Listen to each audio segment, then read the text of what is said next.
Three quick things. One, I am so sorry that I am late today, but I will make it up to you because the next 2 weeks are gonna be fantastic. Number two, learn to read important signs in any language. Number three, I know you spent a lot of money on that hat, but no hat is worth your life.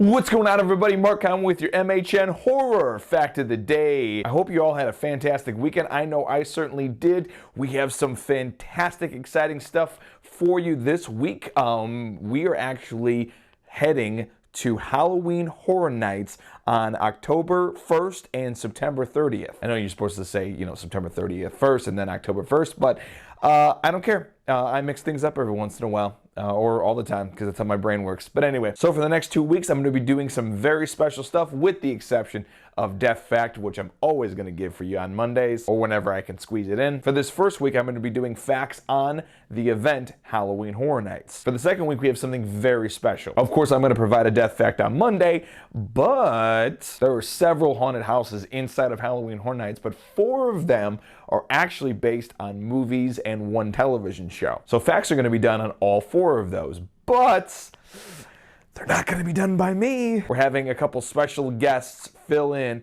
for me to actually do the facts for you, so you kind of get a taste of a couple other people involved with MHN. But with all that being said, it is Monday, and you all know what time it is. It's time for Death Facts. For those new people who are dropping by at least once a week, I'll provide an interesting, disgusting, tragically ironic fact about death, because death and horror go together like, I want to say not reading important signs, but if you don't know the language, I guess it's kind of a ironic tragedy, but you really need to educate yourself in whatever part of the world that you're in on important signs just so you stay out of danger.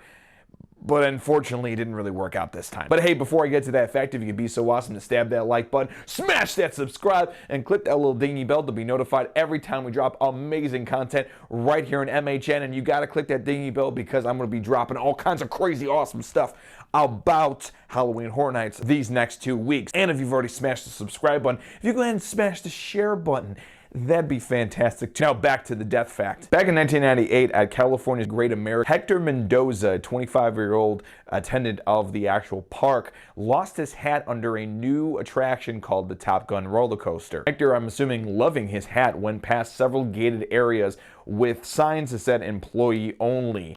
Unfortunately, those signs were in English, and Hector only spoke Spanish. After navigating his way past several different gates, he finally found his hat underneath the roller coaster. Just as Mendoza retrieved the hat, the swinging legs of 28-year-old Jessica Menda came rushing in and struck Mendoza. Jessica's leg essentially decapitated him. Any object coming that fast is gonna do that. In addition, Jessica's foot and leg were fractured in multiple places. Hector, unfortunately, was declared dead at the scene. It's real fucking easy to say, this is Darwinism and this guy shouldn't have done that, but it's one of those things that, like, I don't know. I don't know enough about this. I don't know enough about the dude that, I don't know, if that was allowed where he was originally from.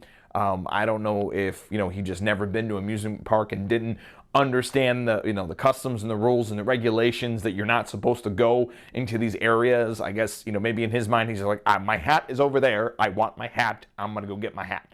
But I gotta say, just as a general warning, no matter where you're at in any country, learn the language to somewhat of an ability to recognize important signs that say, hey, do not enter, employees only, a bunch of things like that. So you don't end up with your head being soccer kicked at 50 miles an hour. It's good advice. It's good advice. And that has been your MHN Horror Fact of the Day. And I have a comments challenge for all of you. What is the craziest tragedy that you've ever heard happening at an amusement park? Water park to, dealer's choice. I, of course, will pick the very best comment, and that person will choose a future topic for a future episode of MHN Horror Fact of the Day. Thank you so much. I'll see you tomorrow.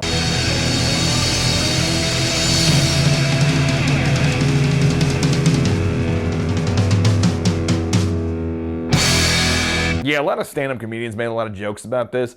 And I had a dark sense of humor, man. And yes, part of this is ironically and twistedly funny.